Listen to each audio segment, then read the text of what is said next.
তৃণমূল আশ্রিত দুষ্কৃতী বাইক বাহিনীর বিরুদ্ধে বিজেপির নির্বাচনী বুথ ভেঙে দেওয়া এবং ভোটার স্লিপ ফেলে দেওয়ার অভিযোগ ঘটনায় উত্তেজনা ছড়িয়ে পড়ে চরম।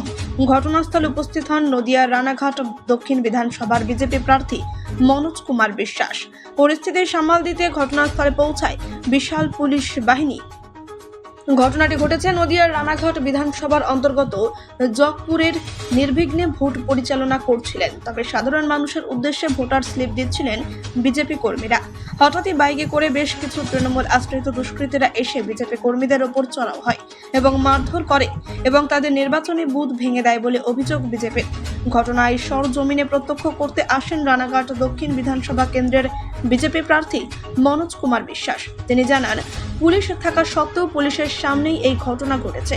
পুলিশ এবং রাজ্য সরকার একত্রিতভাবে তৃণমূল কংগ্রেসকে সহায়তা করছে এবং বিভিন্ন ঘটনার সঙ্গে বিজেপি কর্মী সমর্থকদের মারধর, বাড়িতে গুলি সহ বিভিন্ন অপরাধমূলক কাজ করছে।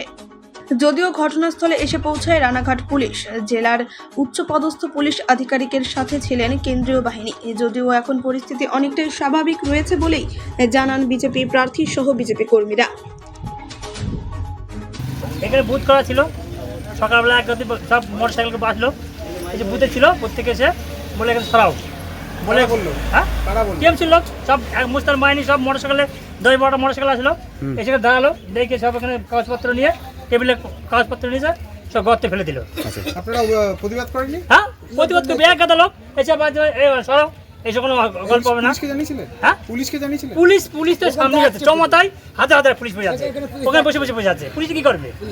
হ্যাঁ, আপনাদের কথায় আসেনি পুলিশ? না, আসবে কি করতে?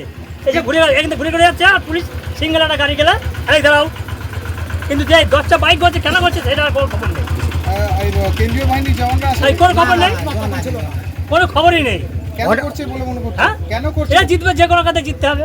কত নম্বর বুথ আপনাদের? হ্যাঁ, 90 নম্বর বুথ। কত নম্বর? 90। কি জায়গার নাম কি? জগপুর কালীতলা। কি করলো এসে? হ্যাঁ, এসে আসলো, টেবিল থেকে কাগজপত্র নিচে ফেলে দিল, একদিন করার ধরলো এসব। হ্যাঁ, আপনার কি বিজেপি কর্মী? হ্যাঁ, আমরা বিজেপি করি। আপনার নাম? পুরন্দুল্ল। অভিযোগ উঠছে সেটা হচ্ছে আপনাদের কর্মীদেরকে নাকি মারধর এবং তাদের ফেস্টুন, ব্যানার ফেস্টুন ছিঁড়ে দেওয়া হয়েছে এবং আপনাদের স্লিপ পর্যন্ত ছিঁড়ে দেওয়া হয়েছে। তৃণমূল আশ্রিত দুষ্কৃতীর বিরুদ্ধে অভিযোগ করছেন সরাসরি, কি বলবেন? আপনি তো সহজমিনে এসেছেন। তাহলে অভিযোগ এটা তো সত্য, আপনারা তো নিজেরাই দেখতে পাচ্ছেন। আমাদের এই যে পার্শ্ববর্তী বুথে ওখানে টেন্ট করা হয়েছিল, গত রাতেই সেই সমস্ত ভেঙে দেওয়া হয়েছে এবং আমাদের বুথ সভাপতিকে হুমকি দেওয়া হয়েছে যে তুই যদি বেরোস তোকে খুন করে দেয়। শুধু তো এই একটা ঘটনা নয়, পায়রাডাঙ্গা রয়েছে এবং বিভিন্ন বিভিন্ন জায়গাতে গাংনাপুর, মাঝের গ্রাম, দেবগ্রাম। মনে করছেন তৃণমূল জানে যে তারা জিততে পারবে না, কেননা এখানে বিজেপি বারবার জিতেছে, গত বিধানসভা বলুন এবার লোকসভা বলুন। তাই তারা অ্যাট এনি কস্ট তাদের এই সিট চাই। মানুষ যেহেতু সঙ্গে নেই, চারদিক থেকে ক্রিমিনাল এনে তৃণমূল সরকার মানে অ্যাডমিনিস্ট্রেশন সব এক হয়ে একটা নেক্সাস তৈরি করে তারা বিভিন্ন জায়গাতে এই সন্ত্রাস কায়েম করছে। যুক্ত বলে 100বার পুলিশ, সেন্ট্রাল বাহিনী রয়েছে, তারপরেও কি করে চলছে? সেন্ট্রাল বাহিনীর তো নিজস্ব কোনো নেই, তারা তো মানে পরিচালিত হয় আমাদের রাজ্য বাহিনী দ্বারা, রাজ্য অ্যাডমিনিস্ট্রেশন দ্বারা। আচ্ছা, আপনি কি স্টেপ নেবেন? তাদেরকে আমি একদিকে বিভিন্ন জায়গাতে যাচ্ছি, কর্মীদের সঙ্গে দেখা করছি, তাদের সাহায্য করছি, পাশাপাশি প্রপার চ্যানেলে যেখানে অভিযোগ করা সেগুলো নির্বাচন কমিশন এখনো পর্যন্ত অভিযোগ জানিয়েছে? হ্যাঁ, অবশ্যই জানাচ্ছি এবং জানানো হচ্ছে। আপনার নাম? মনোজ কুমার বিশ্বাস, প্রার্থী দক্ষিণ রানাঘাট বিধানসভা। মূলত অভিযোগ আপনাদের?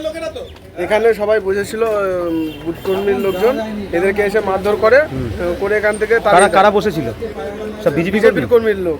তারপর দুজনকে ওইদিকে মারতে মারতে নিয়ে যায়, বিজেপি কর্মী দুজনকে। তারপর ওরা চলে যায়, তখন আমরা ওখানে একজনকে ধরে এখানে গণধোলাই দেয়। ওরা কারা ছিল? বিজেপির লোকজন।